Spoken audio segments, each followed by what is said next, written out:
The much-anticipated 2014 Forester is here at University Subaru. Newly redesigned, inside and out, with sleek styling, symmetrical all-wheel drive, and maximum performance. Plus now 32 miles per gallon. Join us for the Subaru Love Spring event going on now and see the all-new Forester. All-wheel, all-weather, all-wow. Available in mid-Missouri only at University Subaru. The wise choice.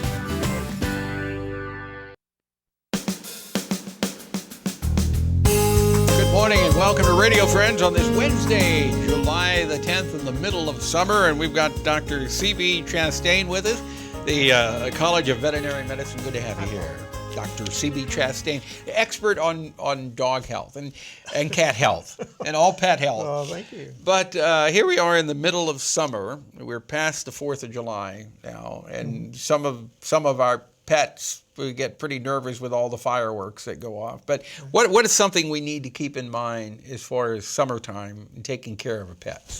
Dehydration, heat stroke, eye injuries, infectious diseases, parasites. You name it, you've got it, Yes. right? Dehydration, I guess, is right up at the top of the list. Yes, and a lot of people don't realize that dogs can dehydrate even though they're given water. If they're given water in a stainless steel pan or any other metal pan and it sits in the sun all day, then they won't drink out of it. It's too hot. Right. So you have to be careful about not using metal pans that might be in the sun to in the summertime. Right. Right. The other thing is that they can tip them over, water bowls over pretty easily, especially if they're on a chain, which dogs shouldn't be on anyway. But it ought to be a water bowl that can't tip over, or if you don't have one, you can dig a little hole in the ground and then stick the bowl down in the ground so it won't tip over. Well, I'm against just leaving the dog outside to start with.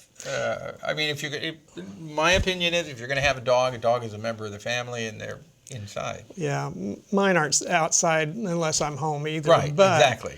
They can be safe outside if they're in a proper enclosure, and part of that is to provide shade that they can get to at any time during the day. That doesn't mean that the whole enclosure has to be shaded all day, but shade has to be in the enclosure during every part of the day so that they're not left where they and the water needs to be in the shaded area. And reachable. Right. Okay. Yes. This is also the time of the year for ticks and fleas that Right. we need to be careful about. Yes. What do you want to say about that? Well, there's some excellent products on the market now, and so I would check with your veterinarian which ones that they recommend. But there's some really good ones on the market. The kind that you put, the topical that you put on the skin. Mm-hmm. Now, do the flea collars really work any? They work pretty well, yes. They do? Uh-huh. One thing you have to really be careful of is to make sure that you use flea products that are designed for dogs and not on cats, right. Because there are some that are for both. But if they have pyrethrins in it, those pyrethrins can be toxic to cats. So there's some that are available for dogs that are very dangerous in cats. Okay, we got about a minute left. Anything else you wanted to add? Well, yes, infectious diseases, and one that I'm most concerned about is parvovirus because it can be a killer, and it's a lot more common in the summertime. So if your dog hasn't been vaccinated for parvovirus in the last 3 years, it probably needs a booster. Okay. If you want more information on any of this, you can call the College of Veterinary Medicine, Right. University, and you know that number off the top of your head? 882-7821. 882-7821, and ask any questions, and they'll be happy to answer it for bet. you. Dr. CB Chastain, thank you so much Thanks, for coming Paul. by, and tell your lovely wife, Joyce, we say hi. I'll do that. I'll do She's a real pet lover. She is. Now we turn to SHERRIE HOWSER. Good to have you here, SHERRIE HOWSER. Good to be Jefferson here. City Little Theatre, and you've got quite a season coming up, starting in August, do. right? We do. Coming up August 22nd through the 24th, we have the Smash musical, Anything Goes. Yeah. Now you've already got the cast selected for this. They have announced the cast. They've started rehearsals. We're looking forward to it. So Anything Goes runs August 22nd, 23rd, and 24th. and those are evening performances. And your location is where? We perform at the Etta and Joseph Miller Performing Arts Center, and we're on Madison Street. Okay. So you got Anything Goes in August. Then in October, We have a play, I Hate Hamlet, and that is a comedy. Yeah. And that's being directed by Keith N. Lowe, and that will be October. Auditions will be coming up for that. So if people want to audition Absolutely. for I Hate Hamlet, how do Yes. they go about getting in touch with you? They can come on our website at www.tltjc.org. Okay, wait a minute. www.tlt.jc.org,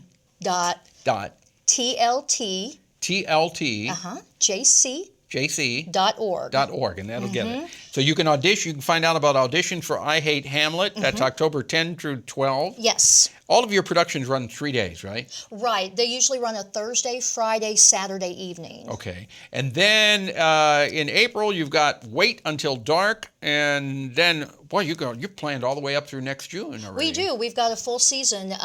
We've got 4 shows, so we start with a musical and we end with a musical. And we've got the comedy in October, and we've got the sinister thriller play in April. So yeah, it's a little bit of everything. So Jeff City Little Theatre has been around how long? They've been performing over 40 years, about 4 to 5 shows a season. Yeah, so it's been an important part, not just of Jefferson City, but of the entire central Missouri area. 40 years. Yes. That's a long time. We have folks who are still doing shows that were doing shows 40 back years in- ago? Absolutely. Yeah, and it's great because they're constantly welcoming new people. Back in the day when I went to, I'm originally from Jefferson City, and I helped out backstage with Little Theater years ago. So, and have come back to do some. So, come on out and join. You really do have some pretty professional directors there.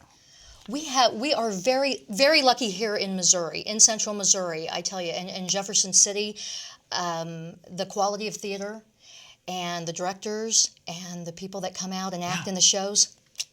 Yeah. We're very All very right. lucky. So if you want more information, keep in mind Anything Goes runs August the 22nd through the 24th. Yes. And then I Hate Hamlet. I don't hate Hamlet, but that's the name of the production. You can audition for that if you want Yes. to. And then you got Wait Until Dark and Spamalot. All right. Yes, and come out and volunteer as well. They always take new people to get on stage or get behind stage. Okay. Thank you very much for coming Thank by, you. Shelley. It's my pleasure meeting you. It was my pleasure. Okay. Thanks again, Paul. And we want to remind you that tomorrow we're going to tell you about Paul Jackson watercolor exhibit. Oh, you know who's coming up with that? Our friend Kathy Salter. Our program directed by Travis McMillan of the Reynolds Journalism Institute. Audio is Pat Akers from KBIA. Our floor director is Rich Polzine, and our assistant producer and guest coordinator is Uncle James Mauser. And if there's something you would like to hear or see, drop me an email. I would love to hear from you. It's pepperp@missouri.edu. And if you want to listen to this program or watch it, you can sign up for a free vodcast or a podcast, and they'll send it to you every day. Go to kbia.org, click on Talk Shows and on Radio Friends, and sign up. We'll see you tomorrow. Thank you for listening and watching us, and stay as cool as you can. Bye-bye.